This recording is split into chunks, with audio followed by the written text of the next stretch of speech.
will also connect this power cable. Notice how the 3 copper plates of the motor are connected. With this delta connection, the motor will operate at 220 volts.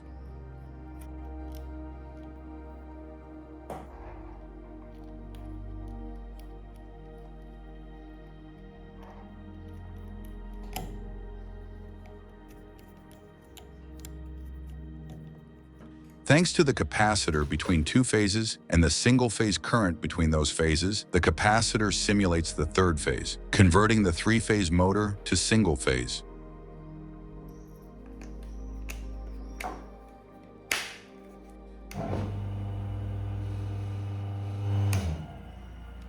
We tested it and it works perfectly.